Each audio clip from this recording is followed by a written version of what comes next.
तो अपनी पिछली क्लास में जो लास्ट का प्रीपोजिशन था 27 वाला, वो कौन सा था आपका? बाई का। और बाई के अपने पास में क्या थे? 5 से 6 यूजेस, ऐसा कुछ था। ठीक है, तो अभी थोड़ा सा एक आसान वाले हैं 2-3, उनको पहले अपन करते हैं।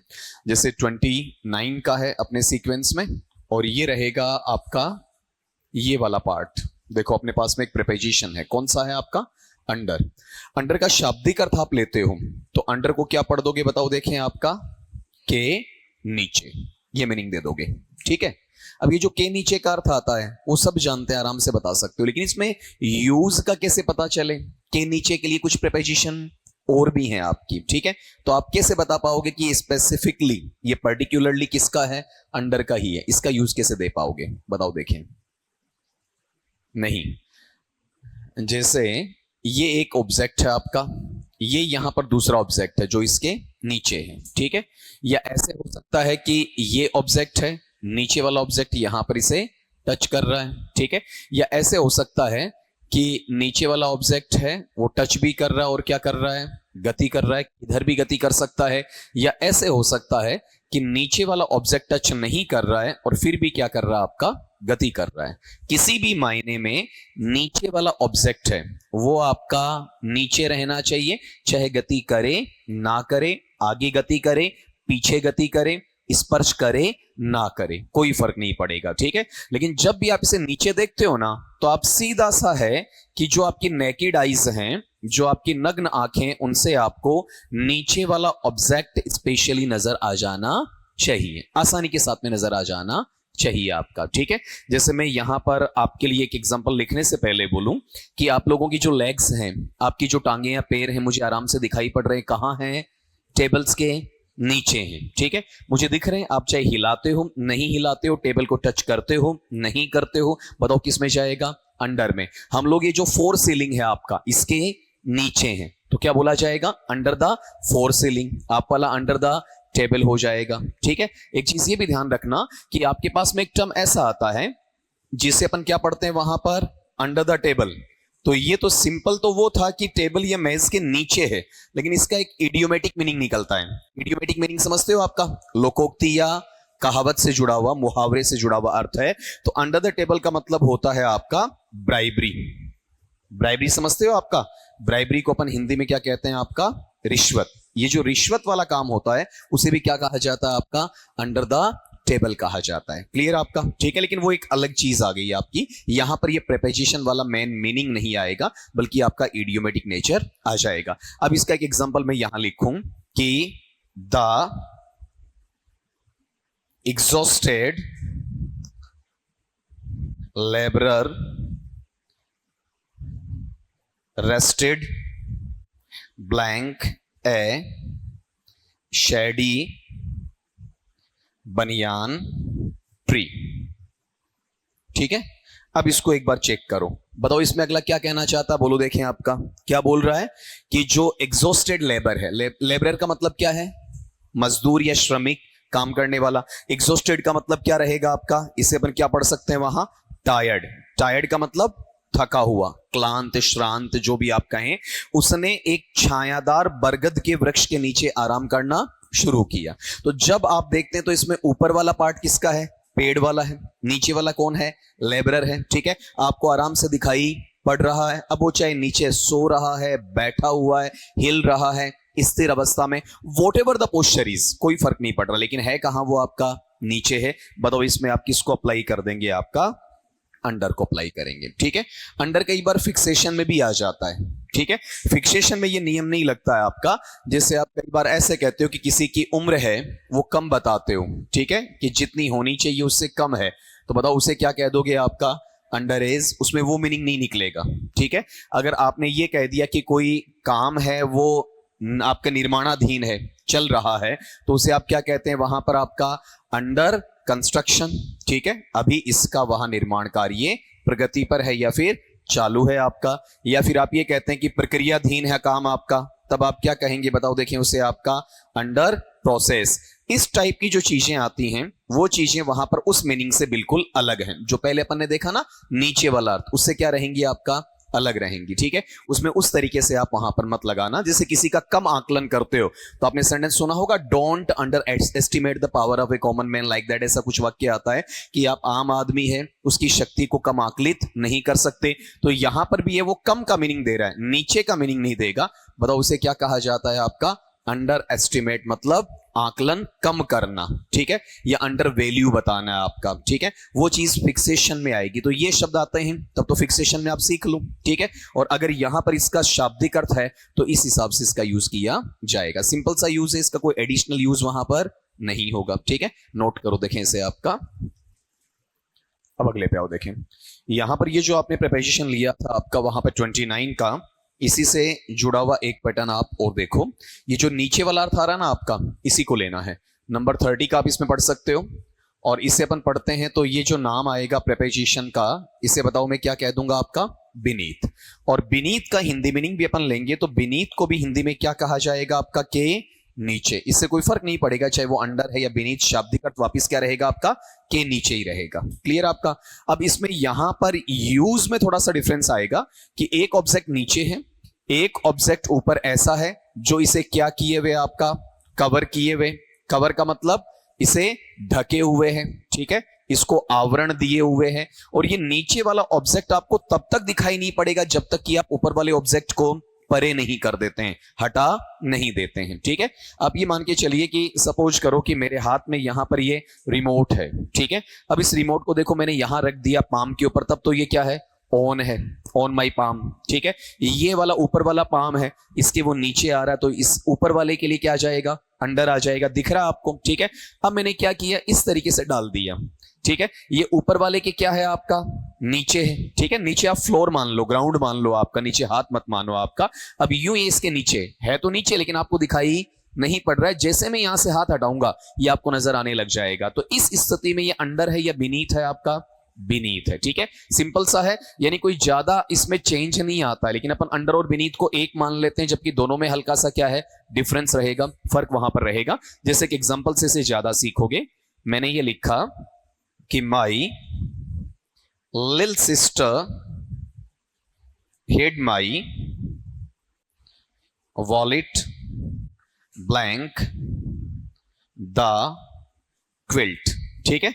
ये थोड़ा सा जैसे आदत में शुमार हो जाता है अपने, इसका मतलब इससे है, ये वैसे समझ जाओगे आराम से आप, कि मेरी छोटी बहन है, उसने मेरा जो वॉलेट है, वॉलेट का मतलब बटुआ है, ठीक है, उस बटुए को कहां छिपा दिया?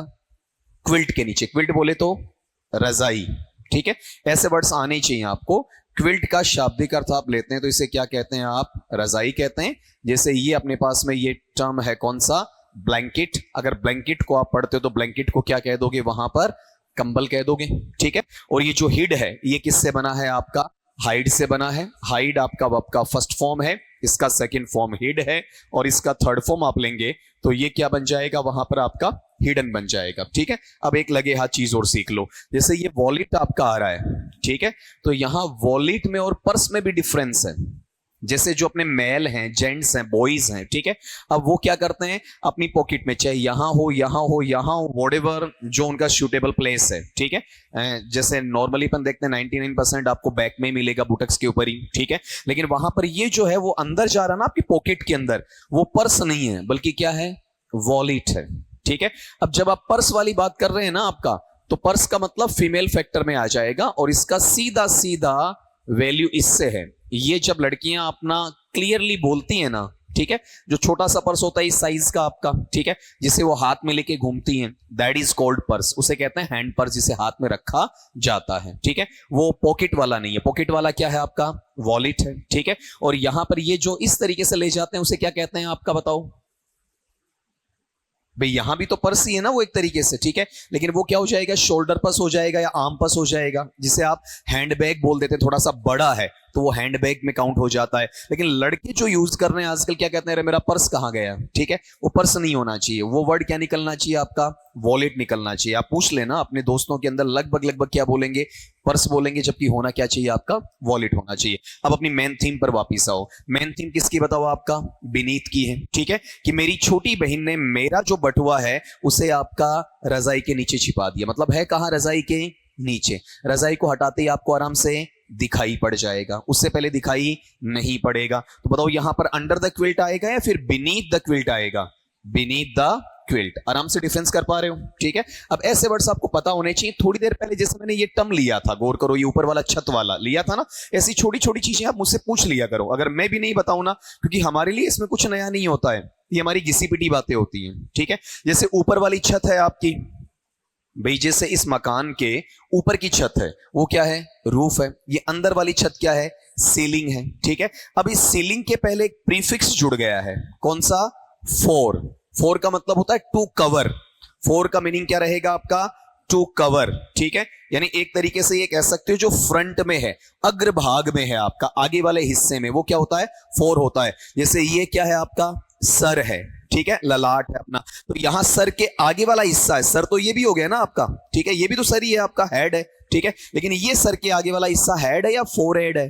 फोर हेड है। वार्ड का मतलब वो आगे वाला हिस्सा, लेकिन फॉरवर्ड का मतलब इससे भी आगे। आप मैसेज को फॉरवर्ड करते हो मतलब है, लेकिन उसे कहां पहुंचा रहे हो? आगे पहुंचा रहे हो। ठीक है, वैसे जब आप फोर सीलिंग की बात करते हो, देखो सीलिंग के पहले यहां पर फोर जुड़ जाएगा ना, इसका मतलब एक छत तो है, छत के आगे एक छत लगा दी, चाहे वो थर्माकोल शीट की है, ठीक है, चाहे वो आपकी पीओपी प्लास्टर ऑफ पेरिस की हो सकती है, ठीक है, या कुछ और भी हो सकता, कार्डबोर्ड वगैरह हो सकते हैं। तो ये जो नीचे छत के नीचे की छत है, इसे क्या कहा जाएगा आपका? फोर सीलिंग, जो उसके आगे आ जाता है। कुछ नया नहीं, अगर शब्दों को तोड़ोगे तो चीजें आपकी वहीं देखने को मिलेंगी। ठीक है, तो बीनीथ वाला क्या है? कवर के नीचे, टच करे ना करे, गति करे ना करे, लेकिन कवर में होना चाहिए, कवर हटते आपको आराम से दिखाई पड़ जाएगा, दैट इज कॉल्ड बीनीथ। ठीक है, लिखो देखें इसे आपका। अब जैसे कल मैंने आपको कहा था, बीच में इंटरप्ट करूंगा थोड़ा सा, कि ये अभी रेगुलर पैटर्न की चल रही है, नियम के आधार पर, विथ रूल एंड रेगुलेशन, नियम और शर्त के आधार पर चल रही है ना आपका। और आगे कौन सी आएंगी? Irregular, without rule and regulation वाली आएंगी, मतलब जिन्हें अपन क्या नाम देते हैं आपका बताओ देखें? फिक्स्ड वाला। ठीक है, तो आपको ये शीट मिल चुकी है। ठीक है, इधर वाले जो बंदे होंगे आपका, मतलब ऑनलाइन वाले हैं, उनके लिए अपलोड हो जाएगी वो आपका, तो वहां पर अपलोड होने के बाद में वहां से आराम से देख लेंगे, आज इवनिंग तक वहां भी अपलोड करवा दूंगा मैं। ठीक है, अब इसमें मैं कुछ चीजें आपको बता देता हूं, आपकी समझ में आ जाएगी कि घर पे कैसे, मैंने कहा ना एक दिन पहले दिलवा दूंगा, ताकि घर पे सेल्फ स्टडी का टाइम आपको मिलेगा, किसी किताब को नहीं खंगालना पड़ेगा। जैसे आप देखो पहला वर्ड लिखा हुआ है, क्या लिखा हुआ बताओ? एबरेंस। ठीक है, तो अब मैंने क्या किया कि एबरेंस के साथ में जो फिक्स प्रीपोजिशन आना चाहिए वो लगा के आपको दे दिया, कि एबरेंस के साथ क्या लगता है?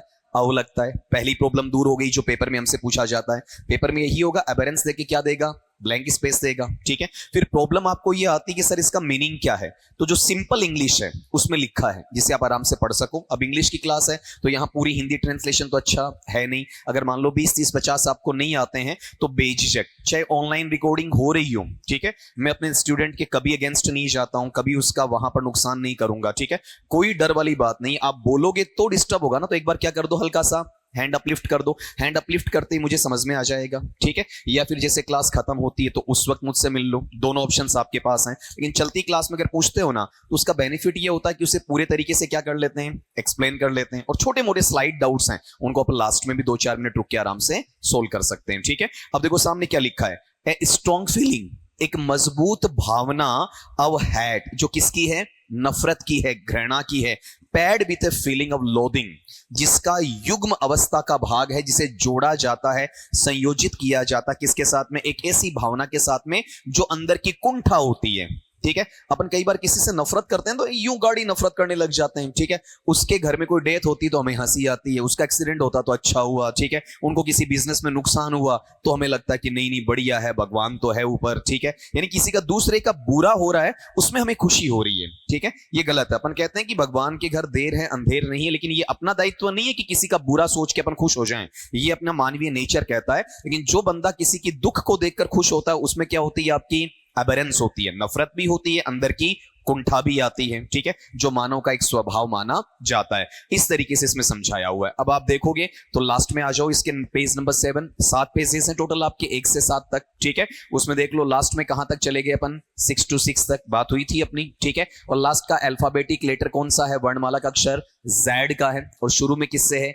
A से, तो A2 लेके कहां तक है आपका? Z तक चलेगा। ठीक है, तो आप आराम से इसे पढ़ लेना, जितना पढ़ पाते हो, नहीं है तो साथ रखना। ठीक है, जब मैं प्रैक्टिस करवाऊंगा, ये तो क्या है? स्टडी मटेरियल हो गया आपका। ठीक है, तो मैं जो प्रैक्टिस करवाऊंगा दोनों की मिक्स आएगी, इसकी भी आएगी और इसकी भी आएगी। तो जहां कहीं आप अटकते हो तो ये अपने 1-2 दिन साथ रखना जब तक कि प्रीपोजिशन की प्रैक्टिसेस नहीं हो जाती हैं, ठीक है। तब आप पन्ना खोल के आराम से देख सकते हो, ठीक है। फिर कहोगे सर ऐसा हम याद कर लें, बिल्कुल याद कर लो। तो फिर सर आपसे पूछने वाली बात क्या है इसमें, ठीक है, वो भी देखो इसमें आएगी। जैसे मैं 2 चीजें आपको बताऊं यहां पर, आप एक काम करो, पेज नंबर फर्स्ट पे देखो क्या है, 37 नंबर मिला सीक्वल में, आया ना। क्या है, एग्री है। 38 भी क्या है, एग्री है। 39 भी क्या है, एग्री है। और तीनों के साथ में शब्द वही है, लेकिन तीनों के साथ प्रीपोजिशन क्या है, अलग अलग है। इसके मायने क्या हुए, कुछ शब्द ऐसे हैं जो एक से ज्यादा फिक्स्ड प्रीपोजिशंस लेते हैं, तो उनमें डिफरेंस करना आना चाहिए। हालांकि मैंने करके दे रखा है, लेकिन आप में कंफ्यूजन आएगा तो वो मेरे पास ले आना। जैसे 37 वाला एग्री विथ है, इसका मतलब किसी आदमी से सहमत होना, किसी औरत से सहमत होना। फिर एग्री टू का मतलब आप क्या कर रहे हैं बताओ, आपका किसी बात पर सहमत होना, किसी तथ्य पर सहमत होना, किसी बिंदु पर सहमत होना। फिर एग्री ऑन, एग्री ऑन का मतलब भी क्या, किसी बात पर सहमत होना है, किसी बिंदु पर सहमत होना। तो दोनों में फर्क क्या है। अब देखो 38 और 39 में आप अटक गए, दोनों बात की बात ही तो कह रहे हैं ना, किसी बिंदु की बात करें। तो यहां पर जब एग्री टू आता है, एग्री टू का मतलब कोई प्रपोजल है, कोई प्रस्ताव है आपका, ठीक है। सामान्य बात है तो क्या है, एग्री ऑन है। प्रपोजल है तो क्या है, एग्री टू है, ठीक है। और व्यक्ति से सहमत है तो क्या है, एग्री विद है। आई मेरी बात समझ में, ठीक है। तो आपको कहीं पर बाहर जाके खंगालना नहीं पड़ेगा कि कौन सी प्रीपोजिशन आपको कहां से निकालनी है। इसके अंदर से अपन उम्मीद करते हैं आराम से आ जाता है। हालांकि स्टडी मटेरियल आपको और भी मिलना है, लेटर ऑन अपन प्रैक्टिसेस करेंगे, उसमें और ज्यादा भी आपका वहां पर आएगा। लेकिन ये अभी आज का इशू वहां पर नहीं है, ठीक है। और जो इसमें से कुछ एब्सेंट हैं तो ये फ्रंट रो में बैठे हैं, तो किसी एक को जिम्मेदारी दे दी जाती है, तो आप इनसे कांटेक्ट कर लेना, ठीक है। जो भी एब्सेंट उनको बता देना, वो अपना ले लेंगे वहां पर, ठीक है। अब अपनी मेन बात पर वापस लौट के आ जाओ। ये तो समझ में आ गया करना क्या है आपका। अगली चीज पे आओ, नंबर 31 का लो। इसी से जुड़ा हुआ एक प्रीपोजिशन आपका और रहेगा, के नीचे के अर्थ के लिए। देखो देखें आपका यहां पर टर्म क्या है, बिलो। इसका उच्चारण बिलो है या बिलव है, बिलव, लेव ऐसा। और बिलव का हिंदी मीनिंग भी आप लेते हैं तो बिलव को भी हिंदी में क्या कह देंगे, के नीचे कह देंगे।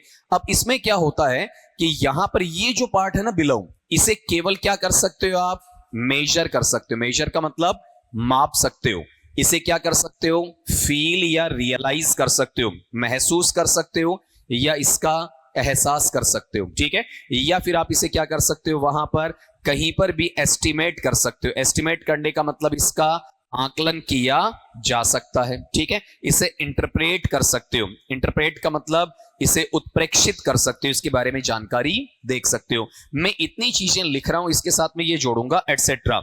ऐसी और भी क्रियाएं आप यहां कर सकते हो, लेकिन मोटे तौर पर आप चाहकर भी ऐसी स्थिति को क्या नहीं कर सकते, देख नहीं सकते। अंडर में क्या था, नीचे वाला आराम से खुली आंखों से दिखाई पड़ रहा था। बीनीथ में क्या था, कवर को हटाने के बाद में दिखाई पड़ रहा था, ठीक है। और बिलो में कहीं पर भी दिखाई नहीं पड़ेगा, ठीक है। आपको क्या करना, मापना है, नापना है, एहसास करना है, उत्प्रेक्षण करना है, व्याख्या करनी है, स्पष्टीकरण देना है। ये सारे काम हो सकते हैं, लेकिन उसे देखा नहीं जा सकता। आप कहेंगे सर ऐसा कैसे पॉसिबल है, तो एक शॉर्ट फॉर्म है एब्रीविएशन में, उससे मैं आपको यहां सिखाता हूं। जैसे अपने पास में एक टर्म है, बताओ क्या लिखा हुआ है, बीपीएल, सारों ने सुना होगा, ठीक है। अब इसे एक्सपेंड कर दो, फुल कर दो, इसे पूरा खोल के बता दो क्या बनेगा, क्या बनना है। हाँ जी, यहां बी का मतलब किससे है आपका, बिलो। पी का मतलब किससे बताओ, देखें आपका पॉवर्टी। और एल का मतलब किससे है आपका, लाइन से, ठीक है। अब आप ये बताओ कि जब मैं इसे हिंदी में लिखूंगा तो हिंदी में से क्या कह दूंगा, गरीबी रेखा के नीचे। हमें जो मीनिंग चाहिए था, गौर करो, वो मीनिंग मिल गया है। देखो शाब्दिक अर्थ अपने पास में आ रहा है कौन सा, ये वाला, लेकिन के नीचे तो अंडर में भी था, के नीचे तो बीनीथ में भी था, तो यहां ये क्यों आ रहा है। अब आप ये बताओ कि मैंने यहां पर एक लाइन खींच दी ऐसा, ठीक है, एक लाइन है और ये लाइन है, तो मेरा देखो ये सर कहां जा रहा है, इस लाइन के ऊपर जा रहा है। अब मैं खुश हो जाऊं कि देखो मैं तो इससे ऊपर हूं, मैं तो अमीर हूं, और आप सारे क्या हो गए जी, गरीब हो गए। इज दैट पॉसिबल, संभव है क्या, नहीं है ना। क्या बीपीएल में ऐसा आपकी पॉवर्टी लाइन कोई खींची जाती है क्या, नहीं खींची जाती ना। एक्चुअल में क्या होता है, यहां पर आपका पर कैपिटा इनकम बताया जाता है। पर कैपिटा इनकम का मतलब क्या होता है आपका, प्रति व्यक्ति जो आय होती है उसके आधार पर यह डिसाइड किया जाता है कि यह आपका बीपीएल है या फिर एपीएल है। आपके जो राशन कार्ड्स बनते हैं, अगर आपने घर पे गौर किया हो, अगर आप बीपीएल नहीं हो तो आपके राशन कार्ड पे ऐसा लिखा हुआ जरूर मिलेगा, क्या मिलेगा आपका, APL मिलेगा। ठीक है, हालांकि आप इन चीजों का ध्यान थोड़ा कम देते हो, आपके घरों में रहती है, लेकिन फिर भी आप पढ़ते नहीं हो। बताओ इसका फुल फॉर्म अपन लेते हैं तो इसे क्या कहा जाता है आपका? अबव पॉवर्टी लाइन, गरीबी रेखा से ऊपर। अबव में बताया था मैंने, किसी मेजरमेंट में ऊपर आता है, किसी डेजिग्नेशन में, लिस्ट में। ठीक है, तो ऊपर को बताने के लिए अपन क्या लगाते हैं? अबव लगाते हैं। ठीक है, और नीचे वाले में क्या आ जाएगा? बिलो। एक तरीके से ये बिलो है ना, ये क्या है? अबव का एंटोनिम है, अबव का अपोजिट है, इसका विपरीत शब्द वहां पर बोला जाता है। ठीक है, अब ये चीज समझ में आई ना? ठीक है, आप देख नहीं पा रहे हो किसी लाइन को, लेकिन आप क्या कर रहे हो? मेजर कर रहे हो। अब सेंटेंस देखो किस हिसाब से आता है। अगर सेंटेंस मैंने ऐसा बनाया कि my younger brother attend blank average marks than I expected. अब इसका अर्थ निकाल दो एक बार पूरे सेंटेंस का, जो कि आपको जैसे परीक्षा में पूछा जाता है इसी पैटर्न पे। मेरे छोटे भाई ने औसत से नीचे या औसत से कम अंक प्राप्त किए। तो आप ये बताओ, औसत नामक किसी ऑब्जेक्ट को आप देख सकते हो क्या? नहीं देख सकते ना। ठीक है, केवल क्या कर सकते हो? मेजर कर सकते हो, उसे इंटरप्रेट कर सकते हो। आई बात समझ में आपकी? ठीक है, तो बताओ यहां पर अंडर एवरेज होगा या बीनीथ एवरेज होगा या बिलो एवरेज होगा? आपका बिलो एवरेज। मैं कहता हूं आशाओं पर खरा नहीं उतरा, तो वो क्या है? अंडर एक्सपेक्टेशंस है या बिलो एक्सपेक्टेशंस है? Below expectations. आराम से पता चल रहा है आपका? ठीक है, जनरली कई बार ये अपन कहते हैं, जैसे अपन ये कहते हैं 18 से नीचे। ठीक है, अपन कहते हैं कि जो 18 से नीचे वाली आयु है उसने पूरी नहीं की है, तब तो अपन क्या बोलते हैं? अंडर एज बोलते हैं। और सिंपली ये कह दूं, जैसे आप में से कोई बैठा हो, ठीक है, हो नहीं सकता, लेकिन ये मान के चलें कि भैया ये 18 से नीचे है, तो उसे अंडर 18 कहूंगा या बिलो 18 कहूंगा? बिलो 18 कहूंगा। ठीक है, लेकिन जब मैं कहता हूं कि नामांकन टाइप में कुछ लगाना, फॉर्म भरना और उसकी एज कम पड़ गई है, वो बिलो 18 है या अंडर 18 है? अंडर 18 मतलब अंडर एज हो गया। जब एज जोड़ोगे तब तो क्या आएगा? अंडर। और एज का पॉइंट बता दोगे ना कि ये 30 से नीचे, तो क्या आ जाएगा? अंडर 30, क्योंकि 30 को देखा नहीं जा सकता है। ठीक है, उसे एक्सप्लेन ही किया जा सकता है, उसे इंटरप्रेट ही वहां पर किया जा सकता है। ठीक है, तो अपन कहते हैं ना कई बार कि आपकी आशाओं के नीचे तो अंडर होप रहेगा या फिर आपका बिलो होप रहेगा? बिलो होप रहेगा। ठीक है, ये नॉर्मल सा पैटर्न था, एक बार बताओ देखें। बिलो का मीनिंग क्या है? के नीचे। ठीक है, जिसे नीचे वाले को देखा नहीं जा सकता है। नीचे की स्थिति को क्या करेंगे आप? मापेंगे, नापेंगे, एक्सप्लेन करेंगे। ठीक है, और इसमें नीचे वाला ऑब्जेक्ट छुआ नहीं जाएगा और देखा भी नहीं जाएगा। यहां पर भी ये लिख सकते हैं कि इसे आप क्या नहीं कर सकते? बताओ देखें, आपका टच भी नहीं कर सकते और इसे आप देख भी नहीं सकते। ये दोनों क्रियाएं इसके साथ में आ जाएंगे। लिखो देखें आपका, तीनों में अंतर एक साथ बता देना मुझे, आपका कौन कौन सा अंडर, बीनीथ और बिलो वाला। ठीक है, अब अगले पे आऊं। अब यहां पर मैंने कहा तीनों का एक साथ मुझे डिफरेंस बता दो, डिस्टिंग्विश कर दो। बताओ कौन कौन से प्रीपोजिशंस हैं? बोलो। हाँ, अंडर, बीनीथ और बिलो। अंडर में नीचे वाला आराम से दिखाई पड़ता है, बीनीथ में कवर के नीचे होता है, बिलो में दिखाई नहीं देता है। आराम से एक एक टुकड़े में याद कर लोगे। ठीक, फिर इसके आगे वाले पे चलो। आपका नंबर 32 का है। यहां से अपनी प्रीपोजिशन अपन चेंज कर देते हैं। आपका देखो, अपने पास में एक प्रीपोजिशन ये है OF। इसके बारे में मैंने शुरुआती टाइम पे ही बता दिया है कि इसका उच्चारण या तो आप क्या कर देंगे? आव कर देंगे।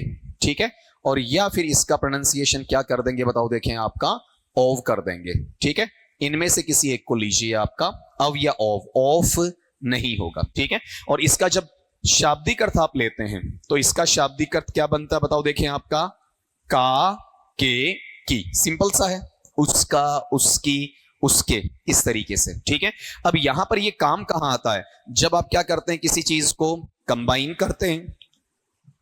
कंबाइन करने का मतलब क्या होता है?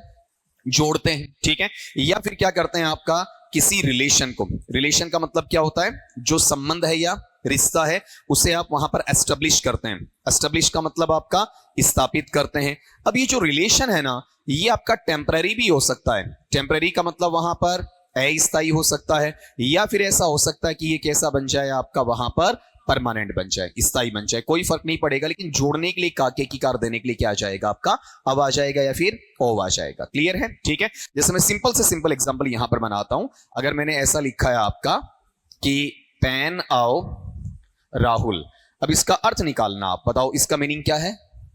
अगर मैं ऐसा बोलता हूं कि पेन, तो राहुल का पेन। हिंदी में बोलूंगा कलम, तो राहुल की कलम। ठीक है, या तो राहुल का पेन या फिर राहुल की कलम, ऐसा आ जाएगा, ठीक है। या फिर मैंने ऐसा कह दिया आपका कि टॉयज ऑफ राहुल। अब बताओ, देखें यहां पर इसका मीनिंग क्या निकल जाएगा, राहुल के खिलौने। मिल रहा है ना आपका मीनिंग कौन सा, का, के और की वाला, ठीक है। अब आप कहेंगे ऐसा सवाल आ सकता है कि पेपर में, बिल्कुल आया हुआ सवाल बताऊंगा एक छोटा सा, ठीक है, जो लगभग किसी का गलत नहीं हुआ लेकिन अपना भी सही जाना चाहिए। जैसे अपन ये कहें कि he sent me a basket blank mangoes. ये सवाल आपकी परीक्षा का रहा हुआ है, देखो इतना इजी सवाल रहा हुआ है। बोलो मीनिंग क्या है, उसने हमें या मुझे आमों की टोकरी भेजी। किसका संबंध किससे जोड़ रहे हो, बास्केट और मैंगोज का आपस में संबंध जोड़ रहे हो। मीनिंग किसका है, की का है ना। तो बताओ यहां पर क्या लग जाएगा, अब लग जाएगा। बड़ा सिंपल है, ये आपको आता भी था लेकिन बताना मेरा फर्ज था। अब यहां पर ऐसी चीज जो आप गड़बड़ करते हो इसके आगे वाली, वो भी सीखते हैं। ये भी अव से जुड़ी हुई है, अभी अव कंप्लीट नहीं हुआ है। जैसे अपन कई बार क्या करते हैं, किसी डिमाइस की बात करते हैं। बताओ डिमाइस के मायने क्या होते हैं, डिमाइस किसे कहते हैं। चलो और सिंपल करता हूं, डिमाइस का मतलब क्या है, किसी की डेथ, किसी की मृत्यु होती है। और ये जो डिमाइस या डेथ है, इसका जो कोज है, ठीक है, या फिर क्या है आपका रीजन है, इसका जो मरने का कारण होता है, या तो क्या होना चाहिए, कोई डिजीज होना चाहिए, ठीक है, यानी बीमारी। बीमारी नहीं है तो आप इसे क्या कह सकते हैं, आपका एपिडेमिक कह सकते हैं, ठीक है, या पेंडेमिक कह सकते हैं, ठीक है, या फिर आपका एंडेमिक कह सकते हैं। इन तीनों का मतलब किससे लिया जाएगा, महामारी से लिया जाएगा। या तो क्या होना चाहिए, कोई बीमारी होनी चाहिए या फिर कोई महामारी होनी चाहिए। अगर ऐसा है और फिर आपको सेंटेंस में डाइड दिया जाता है तो उसके साथ में आपका अव लगेगा।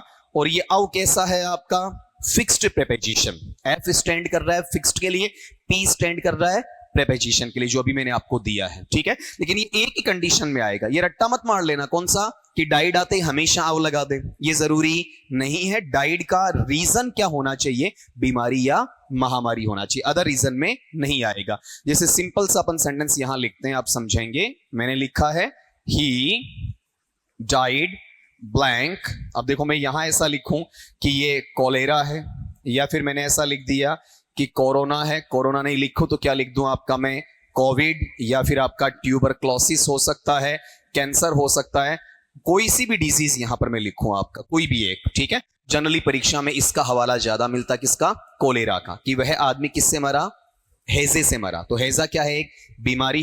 अब बताओ यहां पर डाइड है, वो फिक्सेशन में क्या ले लेगा, आपका अव का। यहां मुझे का, के, की का मीनिंग नहीं चाहिए। मैंने क्या बोला, खाली इसी केस में आएगा, बाकी में नहीं आएगा। बाकी में नहीं आएगा तो उसके एग्जांपल्स अपने को पढ़ने जरूरी हैं। अगर मैंने इसी सेंटेंस को चेंज लिखा है ऐसा कि he died blank an accident, वह एक दुर्घटना में मरा, ठीक है, चाहे बस एक्सीडेंट है, एयर क्रैश है, रेलवे एक्सीडेंट है आपका। अब यहां पर आप लोगे तो ये अव नहीं लेगा, बताओ क्या लेगा, इन लेगा। वही डाइड आ रहा है लेकिन बीमारी महामारी नहीं है जी इसमें, ठीक है। मैंने यहां पर ऐसा लिखा है, थोड़ा ध्यान से सुनना इन सेंटेंसेस को, ये कई बार आपको कंफ्यूज कर देते हैं। ही डाइड ब्लैंक वॉर, कि वह आदमी युद्ध में मरा। में आ रहा है लेकिन अब इसमें इन भी नहीं आएगा, ठीक है। युद्ध कहां लड़ा जाता है, बॉर्डर पे लड़ा जाता है, तो किनारे को शो करने के लिए क्या आएगा, एट आएगा, ठीक है। अगर मैं यहां पर ऐसा लिखता हूं आपका कि ही डाइड ब्लैंक और फिर लिखा मैंने थर्स्ट, या फिर क्या आ सकता है, हंगर, कि वह भूख से मरा या प्यास से मरा, ठीक है। तो यहां पर मेरे पास में क्या होना चाहिए, फ्रॉम होना चाहिए। हाँ ये जरूर देखेंगे, अगर इसमें फ्रॉम प्राइमरीली आता है, प्राथमिक स्तर पर वो अवेलेबल नहीं है ना, ठीक है, तो आप सेकेंडरी लेवल पर क्या लगा दोगे, अव लगा दोगे। कुछ किताबों में अव दिया, वो सेकेंडरी पोजीशन का दिया हुआ है, पहले आपको इसमें फ्रॉम देखना है, नहीं है तो आप क्या ले आएंगे, अव ले आएंगे, ठीक है। अब देखो मैं और चेंज करूंगा इसे, अभी जैसे मैंने ये लिख दिया कि he died blank the age of 18, कि उस आदमी की मृत्यु की अवस्था वो कितनी थी, 18 की थी, 18 साल जिया मर गया, ठीक है। अब यहां पर जब आप लेकर आएंगे तो ये फिर से क्या ले लेगा, बताओ आपका एट। देखो क्या नहीं आ रहा है, अव नहीं आ रहा है। और भी ढेरों एग्जांपल्स बनाए जा सकते हैं जो कि वहां पर अव का विरोध करेंगे। मतलब डाइड आते ही अव नहीं है, डाइड के साथ अव कब आएगा, बीमारी या फिर महामारी में। बाकी जैसे परिस्थितियां बनेंगी वैसे वैसे प्रीपोजिशन चेंज हो जाएगा। ठीक है, तो आओ मैं आपने दो चीजें सीखी हैं, रिपीट करना जरा। बताओ इसका उच्चारण क्या है? अव या ओव है। ठीक है, इसमें मीनिंग क्या निकलता है? का के की का, जिसमें अपन कंबाइन करते हैं, ज्वाइन करते हैं, जोड़ते हैं, किसको किसी रिलेशन को स्टेब्लिश करते हैं, चाहे वो परमानेंट हो या फिर टेम्परेरी हो, का के की के अर्थ में करते हैं। ठीक है, लेकिन इसका दूसरा यूज क्या है? जब किसी की मृत्यु होती है और मृत्यु का कारण है वो क्या होना चाहिए? बीमारी या महामारी होना चाहिए। तो जब हमें डाइड वर्ब मिलता है, ठीक है, मर गया अगला, तो पास्ट में मिलेगा, डाई नहीं मिलेगा। ठीक है, विल डाई नहीं मिलेगा, क्या मिलेगा? डाइड। कंफर्मली यही शब्द मिलेगा पास्ट फॉर्म या सेकंड फॉर्म में। तो इस मरने में बीमारी या महामारी को रीजन बताने के लिए अब आ जाएगा और बाकी अवस्थाओं में प्रीपोजिशन चेंज हो जाएगा। ठीक है, तो ये ध्यान रखना, क्वेश्चन तो यहीं से बनता है, लेकिन जब आप किसी को खुद पढ़ाने जाएं, अपनी सेल्फ स्टडी पे भी फोकस करें, तो ये साइड की चीज आपके दिमाग में क्वेश्चन के तौर पर बननी चाहिए। ठीक है, लिखो, देखें आपका, पहले ये स्लाइड ले लो, फिर अपन अगली स्लाइड चेंज वहां पर कर लेंगे। अगली प्रीपोजिशन पे आओ, देखें आपका। अब यहां से अगली प्रीपोजिशन लिखो, उससे पहले दो वर्ड्स तो ये डाल दो। ठीक है, और साथ में इसका ये पार्ट भी लिख दो आपका, फिर अपन इसके आगे वाले पे आ जाएंगे। क्यों? ये लिख दो, देखें जल्दी से, वो लिख देना। ये तो याद रह जाएंगे मेरे हिसाब से, कौन सा? एक्सटिंक्ट और एक्सटिंक्शन। लेकिन लिखना जो आपका मार्जिन एरिया है वहां डाल देना आप। इसे करो चेंज, और अब ये पूरा कॉपी करना, इसमें छोड़ना कुछ भी नहीं है आपका। अब इसी से अपना एक प्रीपोजिशन और बन जाएगा। जैसे ओ एफ नामक ये दो लेटर्स अक्षर हैं, वैसे इसमें एक एफ और जोड़ दो आपका। ठीक है, तो स्पेलिंग क्या हो जाएगा? ओ एफ एफ, या फिर आपकी भाषा में ओ डबल एफ, समझने के लिए ऐसा बोल सकते हैं, बोलना तो नहीं चाहिए अपने को। तो वहां पर उसका उच्चारण क्या रहेगा? ऑफ रहेगा, जो अपन बोलते आए। ठीक है, फे साउंड वहां निकलेगा जब एफ कितनी बार आता है? 2 बार आता है। ठीक है, चले ना आगे। इसमें लिख तो दिया सारा, कर सकता हूं। चलो देखो, इसमें नंबर आपका बता दीजिए मुझे, ये आपको याद रखना है। बताओ कितना है आपका? 33 का है ना? ठीक है, अब 33 में अपन ये लेंगे आपका ओ एफ एफ, तो इसका जो शाब्दिक अर्थ है ये क्या रहेगा? बताओ आपका, बंद करना। ठीक है, अब ये बंद किसको करवाएगा? किसी भी डिवाइस को। और डिवाइस का हिंदी मीनिंग अपन लेते हैं तो डिवाइस को हिंदी में क्या कह देंगे? आपका युक्ति। ठीक है, अब कोई भी इंस्ट्रूमेंट हो सकता है, कोई टूल हो सकता है, और डिवाइस कैसी हो सकती है? चाहे तो ये डिवाइस कैसी बने आपकी? इलेक्ट्रिकल बने। ठीक है, और या फिर कैसी हो सकती है? आपका इलेक्ट्रॉनिक हो सकती है। ठीक है, इलेक्ट्रॉनिकल या इलेक्ट्रॉनिक्स वाली हो सकती है। अब इन दोनों में फर्क क्या है? जहां एसी डीसी का सिस्टम है, करंट का, डायरेक्टली आपने लाइट सप्लाई की, विद्युत का प्रवाह हुआ, ठीक है, आपने स्विच को ऑन किया और सिस्टम में रन करना चालू कर दिया बिना किसी सॉफ्टवेयर के, बिना किसी अपडेशन के। ठीक है, वो तो क्या है? इलेक्ट्रिकल। लाइक जैसे आपने स्विच ऑन किया, फैन चालू हो गया, स्विच ऑन किया, डक्टिंग चालू हो गया, स्विच ऑन किया, एग्जॉस्ट फैन आपका चालू हो गया, या फिर वॉल फैन आपका चालू हो गया, ये क्या है? इलेक्ट्रिकल आइटम्स है। ठीक है, इन कई बार सॉफ्टवेयर जनरेटेड मशीन्स होती हैं, जैसे कंप्यूटर हो सकता है, लैपटॉप हो सकता है, पाम टॉप हो सकता है, टैबलेट हो सकता है, वॉशिंग मशीन भी सॉफ्टवेयर वाली आपकी हो सकती है, टीवी हो सकता है। उसमें क्या करेंगे? जैसे ही आप वहां स्विच को ऑन करेंगे, ठीक है, लाइट तो जाएगी, लेकिन कोई ना कोई सॉफ्टवेयर अंदर क्या करेगा? आपका प्रोसेस करेगा, बूटिंग प्रोसेस चलेगी उसके अंदर। ठीक है, तो वो जो प्रोसेस आपकी मैनर वाली होती है, कमांड की अंदर ही अंदर चलने वाली, वो किसमें आपका? इलेक्ट्रिकल है या इलेक्ट्रॉनिक्स है? इलेक्ट्रॉनिक्स में। ठीक है, जैसे आज मैं आपको ये कहूं कि आपको क्या करना है? स्विच ऑन करना, कूलर को चालू करना है। बताओ ये क्या है? कूलर कैसा आइटम है? इलेक्ट्रिकल है। ठीक है, और मैंने ये कहा कि आपको वहां स्विच को ऑन करना है, ठीक है, उसके बाद मोबाइल चालू करना, तो ये मोबाइल क्या है? आपका इलेक्ट्रॉनिक्स में आ जाएगा। डिफरेंस हो गया ना? अब इनको अपन क्या करते हैं? जब बंद करते हैं ना, तो बंद करने के लिए अपने पास में एक टर्म आता है, कौन सा? स्विच हो सकता है, या फिर बताओ क्या हो सकता है? आपका टर्न हो सकता है। और इन दोनों के साथ ही बंद करने के अर्थ में अपन क्या लगाते हैं? ऑफ लगाते हैं। लेकिन हमें ये नहीं भूलना चाहिए कि जब अपने पास में टर्म आपका स्विच है, या फिर अपने पास में टर्म क्या है? आपका टर्न है, तो इनके साथ में अपन ऑन लगाते हैं, तो इसका मतलब क्या होता है? चालू करना होता है। और यहां नीचे वाले का बंद करना। तो ये तो मैंने आपको समझा दिया। अब आपका सवाल ये होगा, सर आपने ये सिखाया कि स्विच के साथ ऑफ लगा दो, टर्न के साथ ऑफ लगा दो, इनके साथ ऑन आता, तो हमें कैसे पता चलेगा कि परीक्षा में ऑफ आएगा कि नहीं आएगा? ये सेंटेंस इजीली डिक्लेयर करेगा, वाक्य अपने आप हिंट देगा इसके अंदर। जैसे एक सेंटेंस लिखा है और इसमें आपको इजीली पता चलेगा ऑन आना है या फिर ऑफ आना है। Please turn blank the lights before You go to bed। अब ये बताओ, देखें इसमें अगले ने क्या दिया, चाहे स्विच देता या टर्न देता?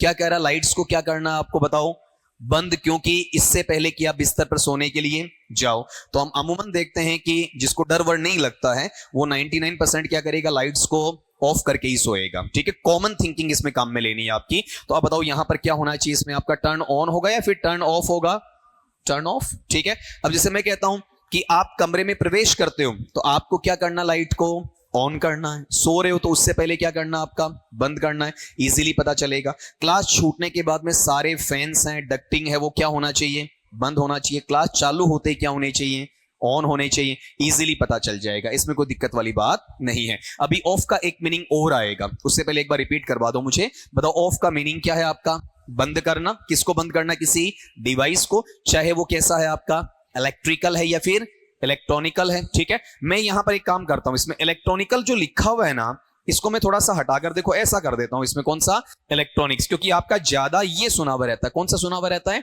इलेक्ट्रॉनिक्स वाला, तो आप कंफ्यूजन में नहीं आएंगे। इनमें कौन कौन सी वर्ब के साथ में, स्विच के साथ में या फिर टर्न के साथ में। बंद करने के लिए ऑफ आता है, हालांकि चालू करने के लिए क्या आता है, ऑन आता है। और प्रॉपर वे में इसे प्रीपोजिशन में नहीं सीखकर आप इन दोनों को क्या बोल सकते हैं, फ्रेजल वर्ब्स बोल सकते हैं। ठीक है, ये एक्चुअल में क्या है, अपनी फ्रेजल वर्ब्स। ठीक है, क्योंकि फिक्सेशन वाला आधार यहां पर बोला जाता है। तो आप यहां पर ऐसा भी लगा सकते हैं, आपका PHV, फ्रेजल वर्ब्स। ये लो, ये फ्रेजल वर्ब्स। मैंने पी क्यों नहीं लिखा, अकेले पीवी का इंग्लिश में मतलब होता है पैसिव वॉइस होता है। ठीक है, और PHV का मतलब क्या हो जाएगा, फ्रेजल वर्ब्स हो जाएगा। डिटेल में लिखो तो वैसे लिख दो, आपका नोट करो। फिर इसका एक यूज अपने को और देखना है, OFF का।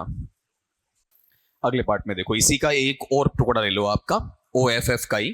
इसका जो दूसरा मीनिंग है ना, वो दूसरा मीनिंग क्या होता है, किसी संबंध को विच्छेद करना। कोई भी जो आपका रिलेशन है उसको क्या करना, आपका वहां पर तोड़ना।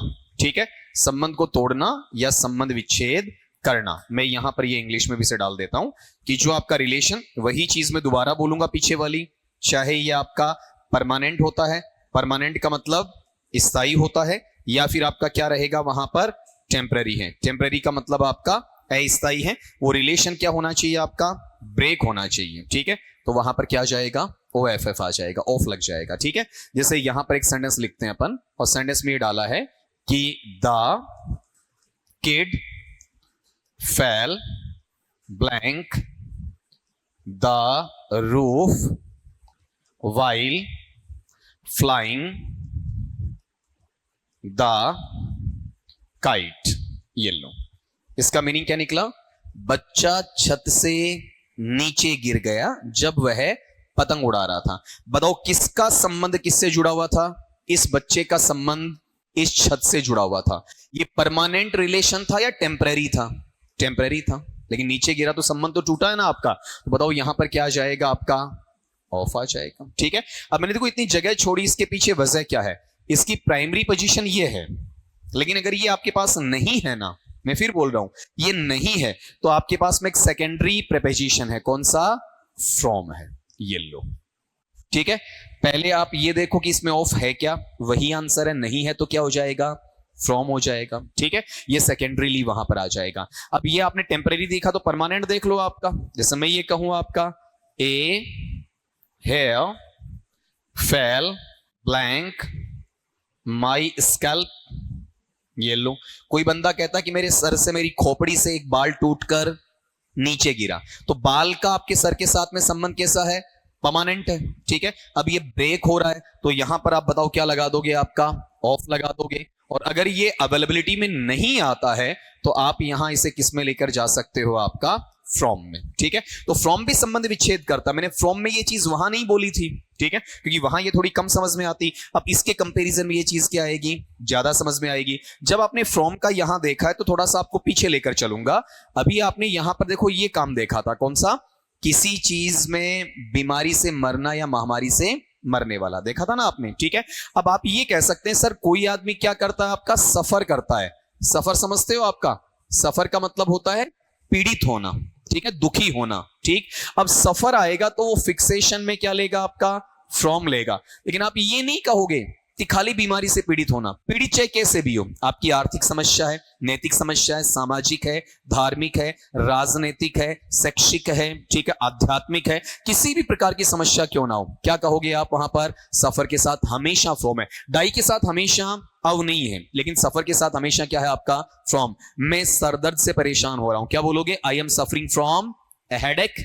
ठीक है, मैं ये कहता हूं कि भाई मेरे पास में मंदी के कारण से पैसा नहीं है, ठीक है, तो मैं क्या बोलूंगा?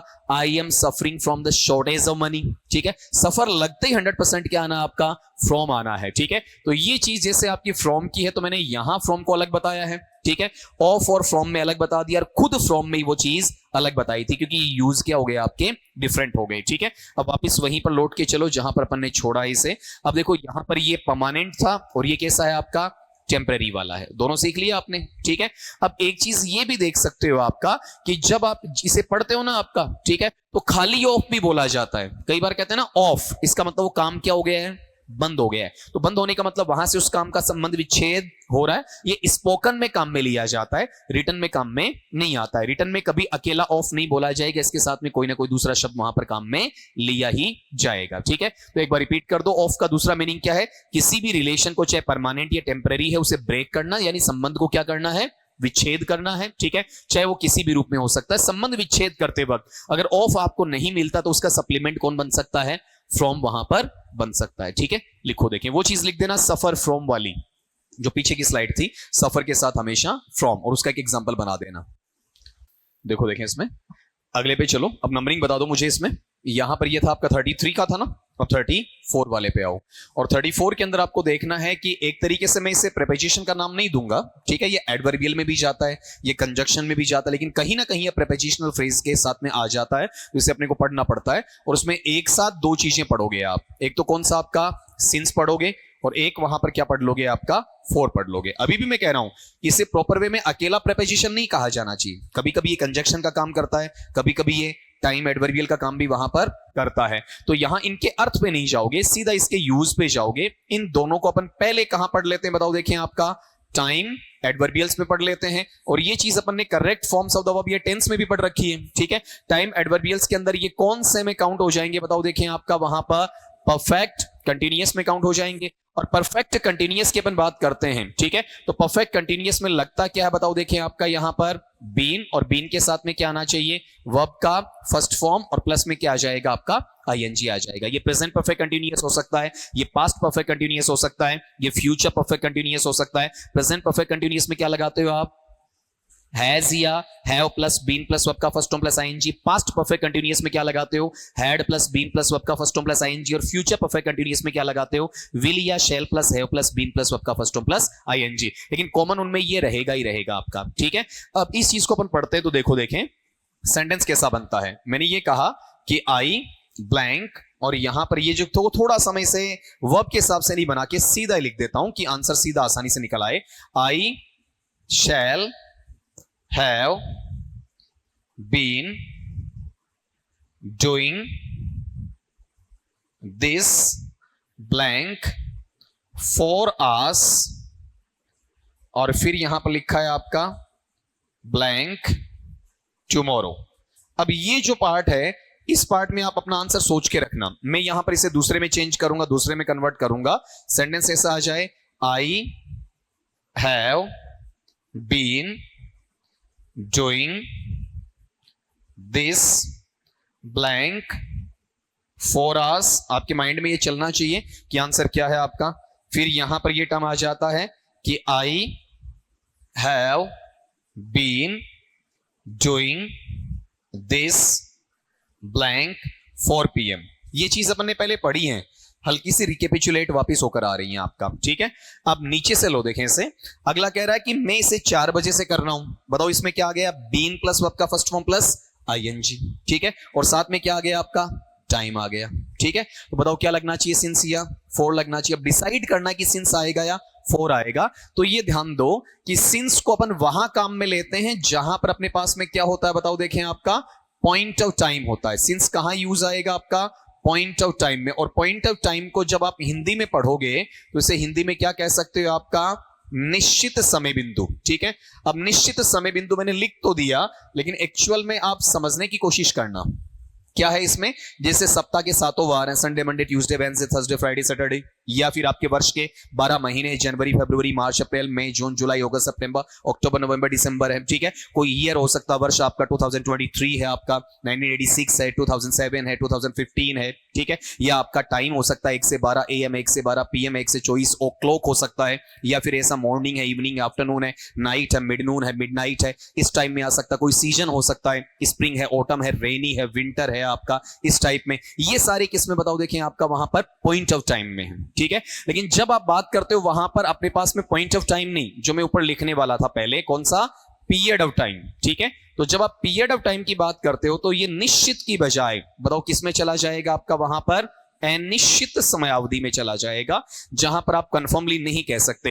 जब आपने ये कहा कि 3 सप्ताह, कौन से 3 सप्ताह नहीं पता, 2 दिन कौन से 2 दिन नहीं पता, 5 घंटे कौन से 5 घंटे नहीं पता, 5 साल कौन से 5 साल जानकारी नहीं है, 20 सेकंड्स कौन से 20 सेकंड्स मुझे नहीं पता, वो सारे किसमें, आपके पीरियड ऑफ टाइम में है, ठीक है। अब ये बताओ 4 PM क्या है, पॉइंट ऑफ टाइम है या period of time, point of time. बताओ इसमें क्या लगा दूं मैं, आपका सिंस लगा दूं। ऊपर वाला सेंटेंस क्या है, I have been doing this 4 hours, मैं ये काम 4 घंटे से कर रहा हूं। कौन से 4 घंटे, 4 से 8 है, 5 से 9 है, 7 से 11 है, ठीक है। नहीं पता ना आपका, तो ये किस में जाएगा, पॉइंट ऑफ टाइम की बजाय पीरियड ऑफ टाइम में क्या ले लेगा आपका, 4 ले लेगा। अब ये जो सवाल देखो, मैंने यहां पर आपका हाथ रोका था, थोड़ा सा चेंज किया था ना, ठीक है, मिटाकर, इसलिए चेंज किया था। अब ये देखो यहां पर क्या है, have plus been plus verb का फर्स्ट फॉर्म प्लस आईएनजी, ये भी तो परफेक्ट कंटीन्यूअस है ना, लेकिन है कौन सा, फ्यूचर वाला है। तो फ्यूचर परफेक्ट कंटीन्यूअस में क्या नहीं आता है, सिंस या फॉर नहीं आता है। वहां बताओ अगर अपन टाइम बताते हैं उस चीज के लिए तो अपन कहते हैं बाई आता, तो यहां तक तो ये सही है, लेकिन ये कहना कि सिंस या फॉर नहीं आता है, ये गलत बात है, ठीक है। क्योंकि देखो वो चीज तो अब भी इसमें लागू होगी, कौन से में, आपका 4 आवर्स, यहां तो लागू हो जाएगी ना। तो बताओ इसमें क्या लगेगा, 4। अभी मैंने सेंटेंस बोला कि इसमें सिंस या फॉर नहीं आता है, वो लोग बाई को देखकर कह देते हैं, वो चीज कहनी चाहिए फ्यूचर परफेक्ट में। फ्यूचर परफेक्ट में अकेला बाई आएगा, सिंस या फॉर नहीं आएगा। फ्यूचर परफेक्ट कंटीन्यूअस में सिंस या फॉर दोनों आएंगे, ठीक है, जो भी आपको लगाना हो आवश्यकता अनुसार, और साथ में क्या लग जाएगा, आपका बाई लग जाएगा, ठीक है। ये डिफरेंस है, यहां पर केवल क्या आना, आपका सिंस या फॉर आना है। तो यहां से एक चीज अपनी निकल कर आई है कि ये कहां कहां काम में लिए जाते हैं। बताओ कौन कौन से टेंसेस में काम आएंगे टाइम एडवर्बियल के तौर पर, इतनी बहस कर ली है, बताओ। हाँ, परफेक्ट कंटीन्यूअस भी तो नाम तो होता होगा ना उनका, कौन कौन से में आएंगे, present perfect continuous, past perfect continuous और फ्यूचर परफेक्ट कंटीन्यूअस। 3 हो गए। मैं आपसे पूछूं कितने टेंस में ही काम आएगा, तो आपका जवाब 3 होगा, या कम होगा, या ज्यादा होगा, बताओ। 3 यही होगा।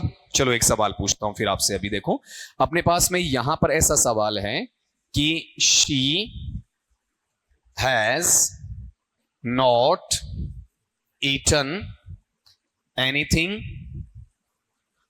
Blank yesterday, yellow. ये परीक्षा में आया हुआ सवाल है। अभी तक ये जो बात कर रहे थे ये टेम्पररी अपन ने बना ली है, ऐसे बना ली है, ठीक है। ये एग्जामिनेशन का सवाल है, एज इट इज है कि उसने बीते हुए कल से कुछ भी नहीं खाया है, ठीक है।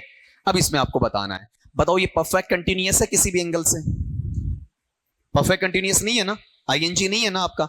ये परफेक्ट कंटीन्यूअस है या परफेक्ट है, परफेक्ट, वो भी कौन सा, प्रेजेंट परफेक्ट है, हैज के साथ वर्ब का थर्ड फॉर्म आ गया, ठीक है। अब आपको ये चीज ध्यान रखनी है कि प्रेजेंट परफेक्ट कंटीन्यूअस को जब आप प्रेजेंट परफेक्ट में डालते हैं तो भी सिंस या फॉर आएगा।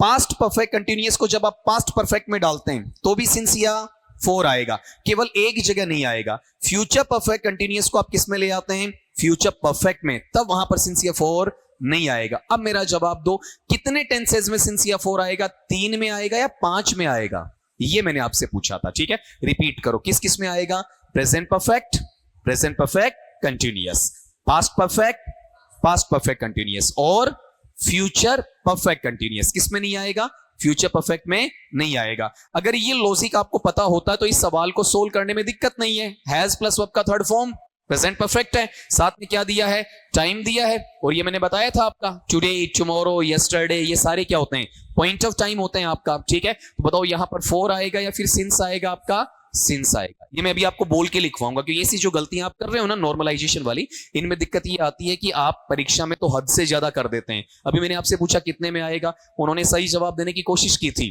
कि ज्यादा में आएगा, ठीक है, इतनी बात आ रही थी, लेकिन फिर मैंने उनकी तरफ इशारा किया तो फिर वो अपनी बात को वहीं दबा गए। ठीक है, मतलब थोड़ा सा कहीं कॉन्फिडेंस हिल जाता है तो उसको एक बार लिख लो तो ज्यादा अच्छा वहां पर रहता है। अब रिपीट करवाओ ना मुझे आपका, बताओ देखें क्या पढ़ रहे हैं अपन अभी। सिंस या फॉर खत्म नहीं हुए, अभी इसके और यूज आएंगे। सिंस या फॉर किस रूप में पढ़ रहे हैं अपन? टाइम एडवर्बियल, समय क्रिया विशेषण में, ठीक है। कौन से टेंस की? परफेक्ट कंटिन्यूअस की। लगता क्या है? बीन प्लस वर्ब का फर्स्ट फॉर्म प्लस आईएनजी। कितने प्रकार के होते हैं? 3 होते हैं। कौन कौन सा? प्रेजेंट परफेक्ट कंटिन्यूअस, जिसमें क्या लगेगा? हैज या हैव के साथ बीन प्लस वर्ब का फर्स्ट फॉर्म प्लस आईएनजी। दोहराते रहा करो, ठीक है। कभी आपने देखा होगा थोड़ा सा मैं रिदम में आता हूं तो कुछ ज्यादा तेज बोलता हूं, ठीक है, वो कंसंट्रेशन को अच्छा बनाता है। सेकंड कौन सा आपका? पास्ट परफेक्ट कंटिन्यूअस, उसमें क्या अप्लाई होता है? Had plus been plus verb का फर्स्ट फॉर्म प्लस आईएनजी। तीसरा कौन सा है? फ्यूचर परफेक्ट कंटिन्यूअस, उसमें क्या आ जाता है? विल या shall plus have plus been plus verb का फर्स्ट फॉर्म प्लस आईएनजी। क्या ये मिथक बना हुआ है कि आपका फ्यूचर परफेक्ट कंटिन्यूअस में सिंस या फॉर नहीं आना चाहिए? सही है या गलत है? गलत है, ठीक है। आ सकता, आराम से लिया जाना चाहिए। इसके अलावा भी 2 टेंसेस में और यूज होगा। कौन से में होगा? प्रेजेंट परफेक्ट, जिसमें आता क्या स्ट्रक्चर में? हैज या हैव प्लस वर्ब का थर्ड फॉर्म। दूसरा कौन सा? पास्ट परफेक्ट, जिसमें क्या आता है? हैड प्लस वर्ब का थर्ड फॉर्म। कौन से में नहीं आता है? फ्यूचर परफेक्ट में नहीं आता, जिसका स्ट्रक्चर क्या होता है? विल या shall plus have plus verb का थर्ड फॉर्म, ठीक है। इसे नोट करना और उसे अपन हिंदी में लिख देंगे फिर आपका। जो आगे वाला एग्जांपल है ना अगली स्लाइड का, वो लिखने से पहले, ठीक है, लिखो सिंस या फॉर को टाइम एडवर्बियल के तौर पर, सिंस या फॉर को टाइम एडवर्बियल्स के तौर पर, दोबारा बोल रहा हूं, सिंस या फॉर को टाइम एडवर्बियल्स के तौर पर 5 टेंसेस में, 5 टेंसेस में प्रयुक्त किया जा सकता है। 5 टेंसेस में प्रयुक्त किया जा सकता है, किया जा सकता है। Number 1 present perfect, present perfect. Number 2 present perfect continuous. Number 2 पर present perfect continuous. Number 3 past perfect, past perfect.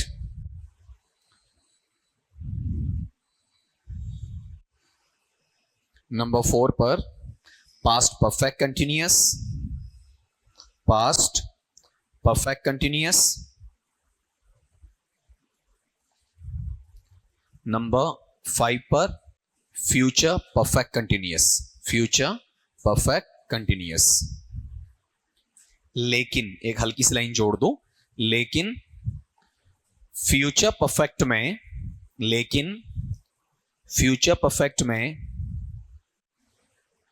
Time को इंडिकेट करने के लिए, लेकिन फ्यूचर परफेक्ट में टाइम को इंडिकेट करने के लिए, टाइम को इंडिकेट करने के लिए केवल बाई का यूज होता है, केवल बाई, बी वाई, बाई का यूज होता है, सिंस या फॉर का नहीं, सिंस या फॉर का नहीं। और उसके जस्ट नीचे ये एग्जांपल डाल दो, ये वाला, she has not eaten anything since yesterday, she has not eaten anything since yesterday. और ब्रैकेट में इसके टेंस का नाम लिखना चाहो तो डाल सकते हो, प्रेजेंट परफेक्ट का है, ठीक है। बस खाली याद रखने के लिए कि परफेक्ट कंटिन्यूअस के अलावा 2 अलग से परफेक्ट में सिंस या फॉर का यूज किया जा सकता है इसके लिए, ठीक है।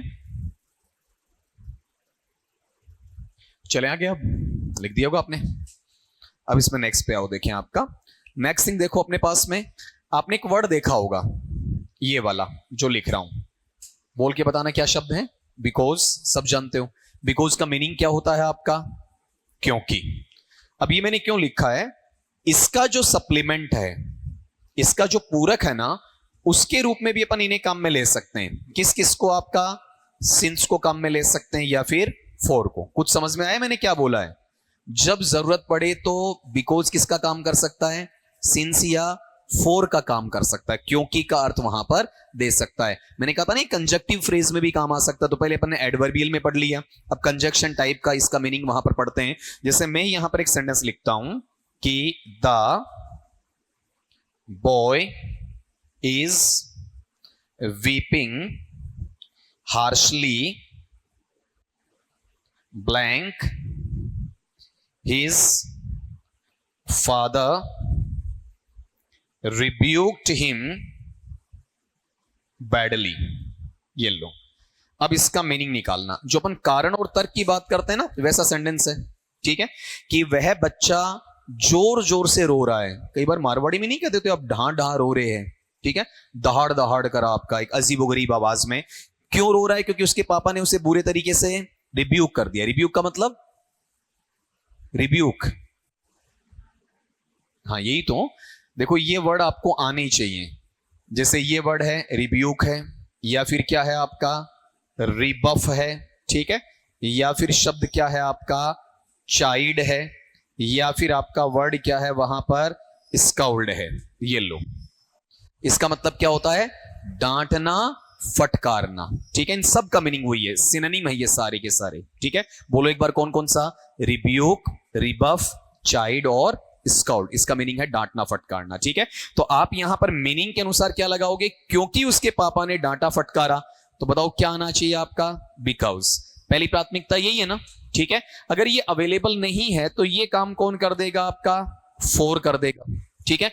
फॉर भी अवेलेबल नहीं है, ठीक है, तो इसी क्योंकि का अर्थ बताओ कौन दे देगा आपका? सिंस। ये इसकी प्रेसिडेंसी है, ठीक है। ये आप इस प्राथमिकता के आधार पर देखोगे, अगर बिकॉज अवेलेबल है तो बिकॉज ही आएगा, लेकिन बिकॉज नहीं है तो उसकी पूर्ति कौन कर रहा है आपका? फॉर कर रहा है, ठीक है। फॉर नहीं तो कौन कर रहा है? सिंस। मॉडर्न इंग्लिश के अंदर क्या है कि ज्यादा से ज्यादा क्योंकि के अर्थ में क्या इस्तेमाल किया जा रहा है? फॉर। और हम जब पढ़ते हैं ना ट्रांसलेशन में, तो फॉर को क्या पढ़ जाते हैं? के लिए पढ़ जाते हैं, ठीक है। जबकि फॉर का बहुत जगह मीनिंग क्या होता है आपका? बिकॉज का होता है। तो सेंटेंस को पढ़ के आप उसे देख सकते हो। अगला क्या कंफ्यूजन डाल सकता है? बिकॉज का sentence they they, because option में नहीं दे, और आपसे क्या पूछ ले बताओ? देखें आपका सिंस या फॉर पूछ ले, इस तरीके से, ठीक है। तो ये ध्यान रखना कि सिंस या फॉर किसका काम कर सकते हैं? बिकॉज का। प्रेसिडेंसी में कौन आएगा? बिकॉज आएगा, नहीं है तो फॉर आएगा, नहीं है तो सिंस आएगा, ठीक है। और चलो इसके अलावा एक चीज आपको और सिखा देता हूं, ये जो एज है ये भी किसका मीनिंग दे सकता है? क्योंकि का, ठीक है। हालांकि अपन प्रीपोजिशन से बाहर आकर सीख रहे हैं, इस तरीके से ये एज भी किसका मीनिंग दे सकता है आपका? क्योंकि का। ऑर्डर ऐसे चलेगा, पहले प्रभावी कौन है? बिकॉज, फिर कौन है? सिंस, फिर कौन है? फॉर, और लास्टली कौन है आपका? एज है, ठीक है। इन्हें जब सेंटेंस में पढ़ते हो तो क्योंकि का मीनिंग आपके दिमाग में साथ साथ चलना चाहिए। 100 बातों की एक बात है, कौन सी? आपका कि सिंस या फॉर किसका काम कर सकते हैं? बिकॉज का काम कर सकते हैं, ठीक है। अब नोट कर दो इसे आपका।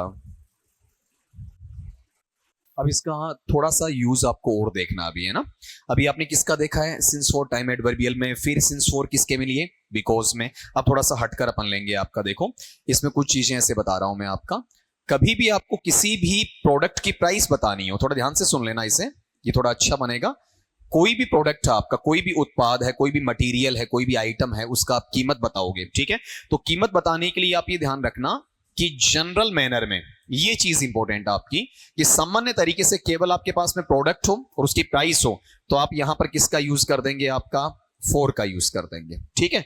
जैसे मान लीजिए कि मैंने यहां पर एक सेंटेंस लिखा कि आई bought this pen blank 5 rupees, कि मैंने ये पेन 5 रुपए में खरीदा, ठीक है। मुझे ये देखना कि प्रोडक्ट कौन सा, बताओ प्रोडक्ट क्या है इसमें? आपका पेन है ना, उसकी प्राइस कितनी है? 5 रुपीज। डायरेक्टली आया ना, प्रोडक्ट प्लस प्राइस, और कोई बीच में लेन देन नहीं है। तो आप बताओ यहां पर क्या लगा दोगे? फॉर। अभी मैंने बोला कि ये चीज इंपॉर्टेंस रखती है, तो आप कहोगे सर ये इंपॉर्टेंस क्या रखती है? तो नॉर्मल सी बात थी, आपने यहां ऐड क्यों किया? ऐड इसलिए किया, देखो अब इसी चीज को मैं यहां चेंज करूंगा। जब अपने पास में ये जो प्राइस है, ये प्राइस किससे बताई जाती है आपको? वहां पर खाली प्रोडक्ट और प्राइस नहीं बताई जाती है, वो या तो ऐसे बोलेगा लीटर में, या फिर कैसे बोलेगा? मीटर में, या फिर आपका वहां पर सेंटीमीटर में, ठीक है, या फिर किस में जाएगा? इंच में, या फिर किस में जाएगा? फुट या फीट में, एटसेट्रा। इस तरीके से अगला आपको बताएगा, ठीक है। ऐसा बताते ही यहां पर जो पैटर्न लगेगा ना, वो चेंज हो जाएगा, ठीक है। और यहां प्रीपोजिशन आपका फॉर नहीं आएगा, बल्कि बताओ क्या आएगा? बोलो। प्रीपोजिशन जब खरीदते बेचते हैं अपन किसी प्रोडक्ट को, तो प्रीपोजिशन चेंज होता है ना आपका, ठीक है। तो खाली ये फॉर ही थोड़ी आता है, और भी प्रीपोजिशन आपका वहां पर लिया जा सकता है। बताओ देखें आपका, क्या आना चाहिए? थोड़ा दिमाग तो लगाओ, आपको सोचने के लिए 10 से 15 सेकंड भी देता हूं, ठीक है? इसको नोट भी करो और मेरे सवाल का जवाब भी दो, ठीक है? तभी मैंने कहा था ये चीज इंपॉर्टेंस रखती है। लिखो देखें, और मेरे सवाल का जवाब भी आना चाहिए। अब सुनो, तभी तो मैं कहता हूं ना कि थोड़ा सा आपको इसमें साथ होना चाहिए। यहां पर प्रीपोजिशन क्या आएगा? बाई, ठीक है? जैसे मैं यहां पर एक एग्जांपल लिख देता हूं, तभी मैंने रोका था कि अब जब आपकी तरफ से बिल्कुल जवाब नहीं आया ना, तो दिमाग में कीड़ा छोड़ देना चाहिए, शक का, डाउट का, सस्पिशन का, ताकि थोड़ा सा क्यूरियसिटी आपकी जन्मे वहां पर। जैसे मैं ये कहता हूं आपका वहां पर कि ऑयल इज सोल्ड, और फिर लिखा जाता है ब्लैंक, ठीक है? और यहां पर आ जाता है आपका 300 रुपीज पर लीटर येलो, कि तेल को प्रति लीटर 300 रुपए बेचा जाता है। कीमत कितनी भी हो सकती है, 250, 150, 200, जो भी आपकी। तो आप ये बताओ कि यहां पर अब देखो ऊपर वाले से फर्क क्या है? इसमें प्रोडक्ट है, यहां भी प्रोडक्ट था, इसमें कीमत है, यहां भी इसमें कीमत थी। अब इसमें एक एडिशनल चीज आ गई है, कौन सी? मेजरमेंट की यूनिट आ गई है कि ये लीटर से, मीटर से ऐसे बेचा जाता है। तो बताओ यहां पर क्या आना चाहिए? बोलो देखें, आपका इसमें क्या लगेगा?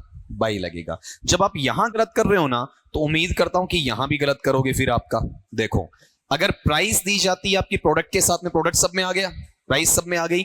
अब इसमें जनरल से हटकर क्या होगा? आप इस तरीके से बताते हो, जैसे किलोग्राम कह दो, या किलो कह दो, या केजी कह दो, ठीक है? या अकेला ग्राम कह दो, इस तरीके से चलता है आपका, ठीक है? तब भी प्रीपोजिशन चेंज होगी।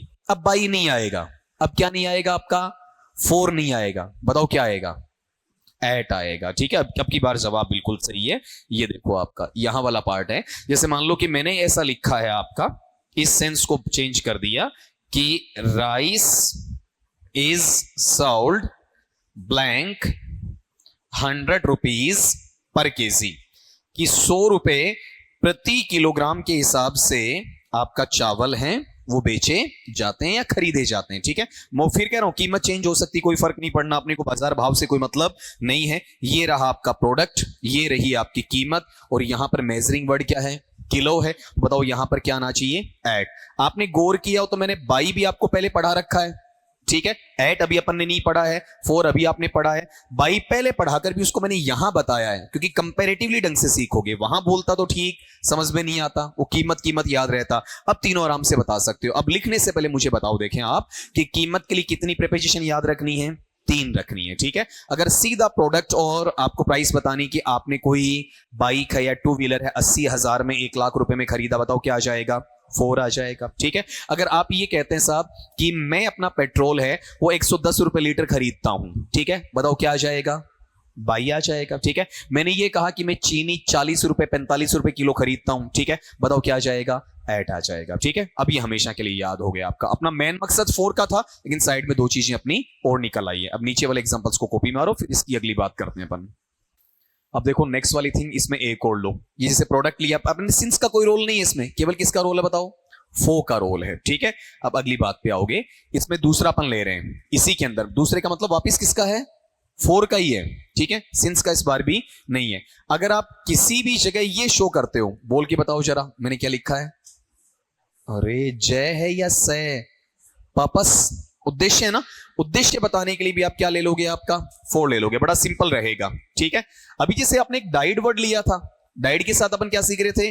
आओ बीमारी महामारी में, और बाकी जगह अपन ने इन भी देखा है, एट भी देखा है, फ्रॉम भी देखा है ना। चलो 4 भी सिखा देता हूं आपका। जैसे अपन ऐसा कहें कि he died blank the sake of his nation, कि कोई फौजी है, ठीक है? कोई वहां पर आपका योद्धा है देश का, ठीक है? शूरवीर कह सकते हो। उसने अपने राष्ट्र की भलाई के लिए अपने प्राणों का त्याग किया, ठीक है? मतलब उसका बलिदान, उसकी जो शहादत है वो किस लिए गई? देश को बचाने के लिए। तो अब वो यहां पर डाइड हुआ है, यानी मरा है, ठीक है? लेकिन मरने के पीछे रीजन क्या है? कोई एक्सीडेंट है, कोई भूख प्यास है, बीमारी महामारी है, या कोई उद्देश्य विशेष है? उसे पता था देश को बचाना, मुझे मरना पड़ेगा, ठीक है? तो इस पर्पस को बताने के लिए बताओ क्या आ गया आपका? 4 आ गया, ठीक है? आराम से कर सकते हो। फिर इसका एक पैटर्न और सीखो, आपका 4 का ही। आपके पास में एक वर्ब है ये SEARCH, और एक वर्ब है ये लुक, ठीक है। कभी आपको सर्च का सर्चिज मिल सकता है, सर्स्ट मिल सकता है, सर्चिंग मिल सकता है, लुक का लुक्स हो सकता है, लुक्ड हो सकता है, लुकिंग हो सकता है, ठीक है, इस तरीके से। लेकिन अगला सेंटेंस में ये मीनिंग जनरेट कर रहा हूं, इन शब्दों की मदद से अगला ये मीनिंग दे रहा हूं, कौन सा? तलाश करना या फिर क्या बताओ आपका? ढूंढना। तलाश करना या ढूंढना, ये मीनिंग अगला आपको वहां पर दे रहा है, ठीक है। तो यहां पर इसके साथ में फिक्सेशन में, ठीक है, क्या लगेगा? फॉर लगेगा। मैं ब्रैकेट में डाल रहा हूं फिक्स्ड प्रीपोजिशन, हमेशा नहीं है। सर्च या लुक के साथ में फॉर कब आएगा? जब मीनिंग किसका आता है? तलाश करने का। आप कहोगे सर ये फिक्स्ड प्रीपोजिशन में आपने बांधा क्यों? इसलिए बांधा, गौर करो, लुक के साथ में अपन क्या देखते हैं? आपका आफ्टर भी तो देखते हैं। लुक आफ्टर का मीनिंग क्या है? देखभाल करना। मीनिंग चेंज हो गया, ठीक है। तो इनका मीनिंग तलाश करने या ढूंढने का मीनिंग ही होना चाहिए, ठीक है। जैसे यहां पर आप लोगों के लिए एग्जांपल बनाऊं मैं कि all of you are looking, ये लो दोनों लिख देता हूं ताकि याद रहे आपको। सर्चिंग ब्लैंक सम रेप्यूटेबल गवर्नमेंट जॉब्स, कि आप जो सारे यहां स्टूडेंट्स बैठे हैं, ठीक है, आप सारे के सारे कुछ प्रतिष्ठित सरकारी नौकरियों की तलाश कर रहे हैं जहां आपकी इज्जत रहे, अच्छा पैसा भी आए, मान सम्मान भी मिले आपका। तो आप ये बताओ, यहां वाले पार्ट में अपने पास में लुक का लुकिंग दे दिया, सर्च का सर्चिंग दे दिया, मीनिंग किसका है? ढूंढने का है या तलाश करने का है, ठीक है। अब बताओ ये क्या ले लेगा आपका? फॉर। ये तो समझ गए ना, सर्च या लुक का कोई सा भी फॉर्म आए, वो आपके 5 फॉर्म होते हैं, पांचों में से कोई सा आ जाए, मीनिंग ये ढूंढना है, कौन सा? तलाश करना या फिर ढूंढने का। तो अपन ने स्टार्ट कहां से किया था? सिंस फॉर को, टाइम एडवर्बियल से। फिर कहां चले गए? कंजक्टिव में, बिकॉज वाले में चले गए। फिर फॉर के अलग से 3 मीनिंग लिए, सिंस का अलग से कोई मीनिंग अपन ने नहीं लिया। फॉर का पहला कौन सा था? कीमत वाला। दूसरा कौन सा है आपका? उद्देश्य वाला। तीसरा कौन सा है? तलाश करने और ढूंढने वाला, ठीक है। इस तरीके से इसमें ऐड करते जाओ। अलग अलग वे से पढ़ते हैं ना, टाइम का, डिस्टेंस का, ऐसा कुछ, तो वहां थोड़ा कंफ्यूजन पड़ता। अब सारी चीजें एक जगह आई। अब इन्हें लिख दो, देखें आपका ये जरूर लिखना, एपी फिक्स्ड प्रीपोजिशन। तो इस क्लास में आराम से यहां पर इसे रोक सकते हैं, ठीक है। कल की क्लास में अपन एक मेन प्रीपोजिशन ऐड है उसे और देखेंगे और फिर सीधा किस पर आ जाएंगे? तो आपकी प्रैक्टिस पे आ जाएंगे, ठीक है।